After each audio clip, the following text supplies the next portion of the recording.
si Pia parang nag-change yung schedule nila. Opo. Nasabihan ka niya? Opo.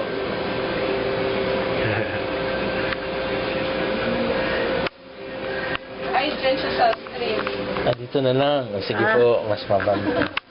Sorry po. Lili mi sa among ititing.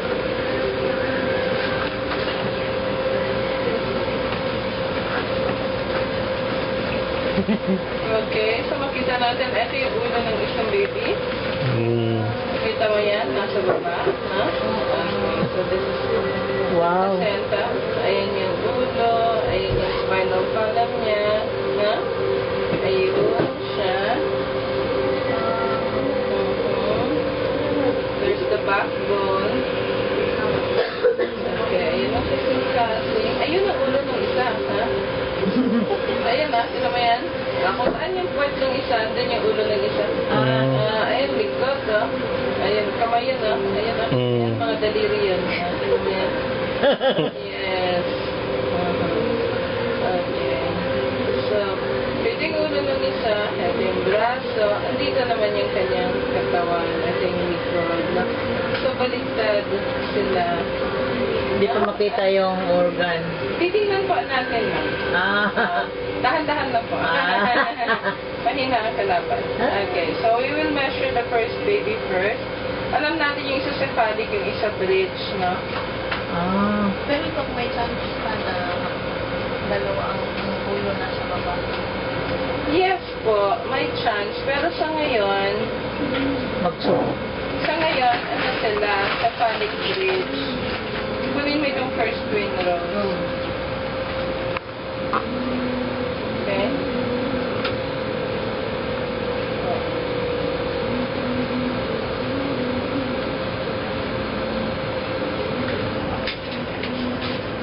5 months ka na, no?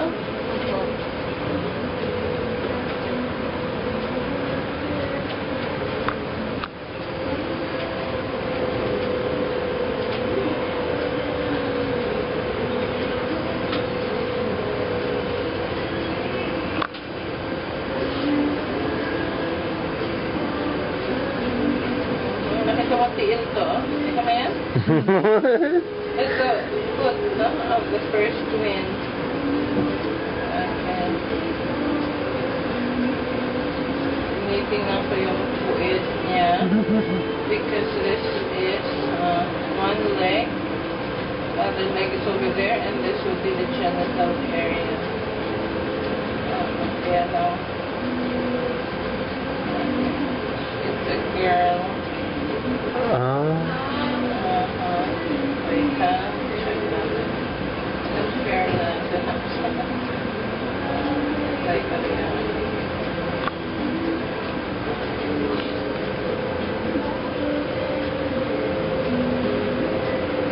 Girl. First twin is a girl. Ayun ang pek-pek. Okay.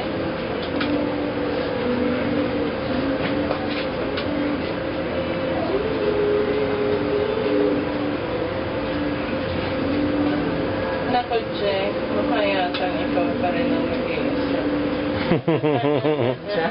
Ako pa rin nag-iisang lalaki. Okay, tingnan natin yung isa.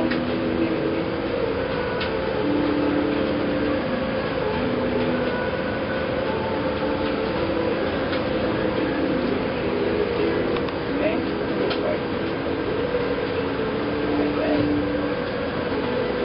Okay na?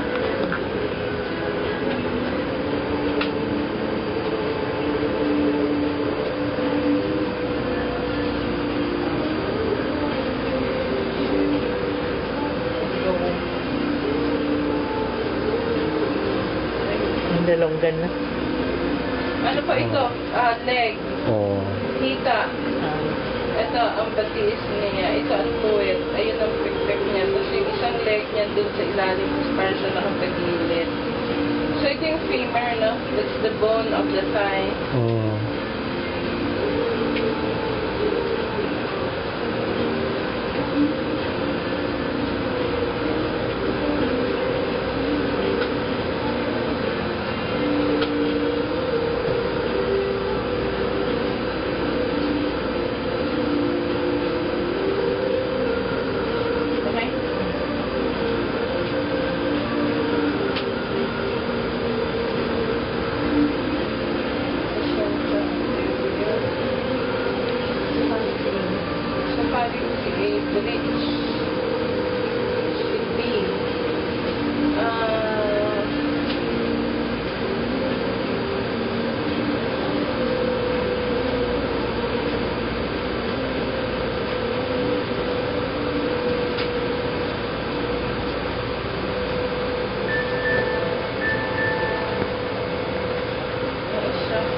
anak.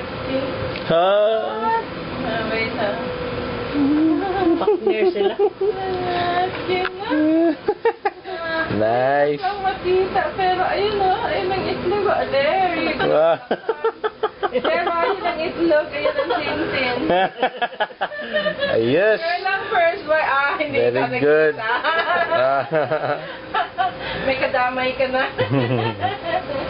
It's kaya ganda mo, boy. Nasa ibabaw na. Okay, teka ha, mag-change tayo ng program for the second twin. Kunin mo naman na yung data ng first twin. Maybe steady ko na. Wow. Thank you. Hindi pa tayo nag-last, ha? That is so good. Paternal pa na. Yes. Wow. Iba-iba silang placenta. Yung isa anterior, yung isa fundal yung placenta. May sarili siyang inanglan yung isa. Yung isa meron din sarili niya.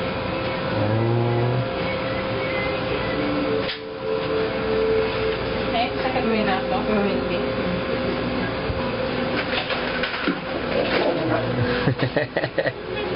Partner.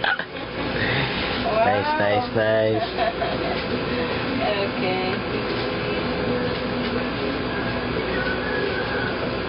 So now we go now to the second twin, no? This is the head of the second twin. Ayan yung ulo. Ito, yung ulo ng second twin. Okay?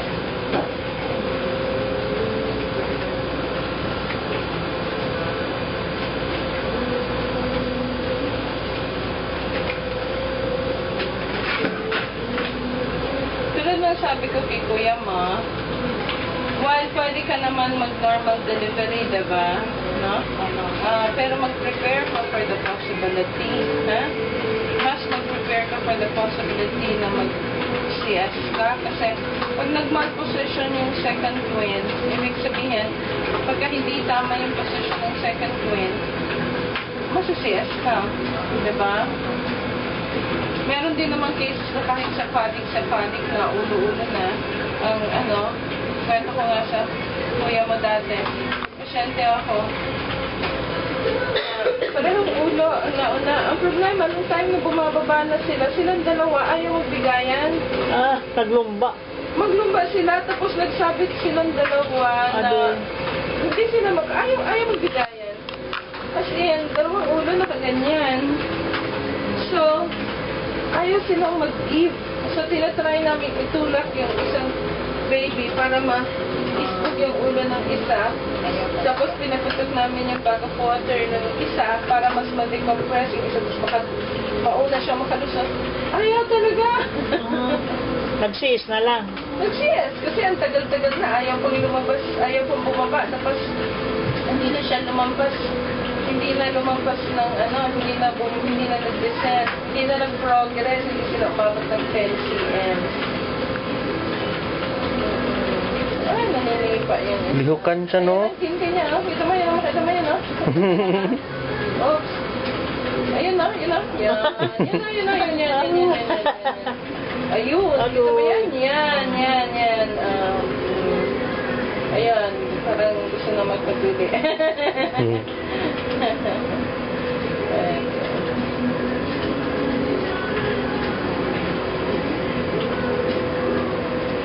Yan pa naman. Yes.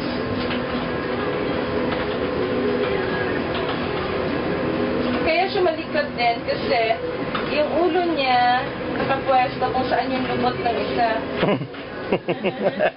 So kapag iniisbog ng babae yung puwet niya, nababagok yung ulo ng lalaki. Sabi siguro niya, hoy, lubot. Okay. But the boy is a little bit taller, no? Mas matangkad yung lalaki. Kasi ang legs niya, Mahaba. 25, mahaba. Magtangkad pa sa iyo, dong. Hopefully. Sana naman, depende. Huwag lang masyadong patabain. Kasi pag sobrang taba, usually, magiging panda kahit tumataba. Kailangan payat mo na siya. Saka na siya pag malaki na Sabay.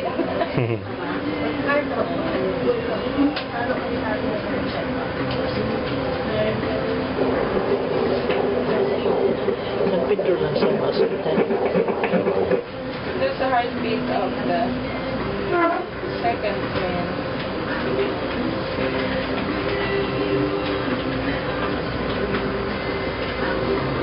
Rose Lucenta Fundal 1. Necryonic ha.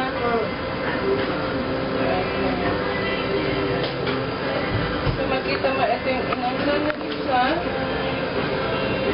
Ito yung first twin na ulo ang nag-una. No? Ito. And then there is the compartment. There's the division. Kita mo yan? Oo. Yan na yan. Yan yung parang linyang yan. Yun na. Parang yung tali na yan. Yan yung division. Cordon. Lane at dalawa. There. And the other inanlan is there.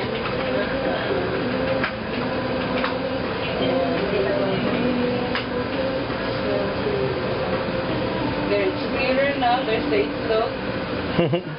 There. And there is the lawet. No? Okay. So, both babies are good. So, one is, the ulo is here. And the katawan is here. And the legs goes down here. So, ano sila? Baliktad lang sila dalawa. And that's the kamay. Ayun. Yan ang mga daliri na yan.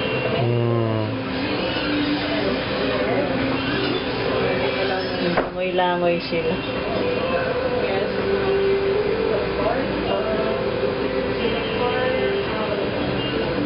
Di sila harap sa atin. Though itong babae, medyo makita-kita natin ang konti yung believe. A little bit difficult. Because of the position. Pero, Nanaw. magdang yan. Ayan ang mata. Ay, namnaw niya. Ayan. There's the mouth. Ayun, grabe. Ayun ang ilong. Yan o. Kita mo yan. It's a little bit difficult. Kaya medyo nakataob siya. The boy, we cannot see the face because doon siya nakaharap sa ilalim. And then the face. Try natin. Ayun, kamay. Medyo talaga naman. Ayun, makita natin itong mata.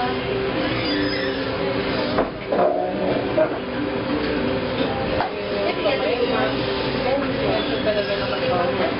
Anyway, sige no. So far, as of the moment, your babies naman are okay. Rose? Mama na? Second twin. Okay?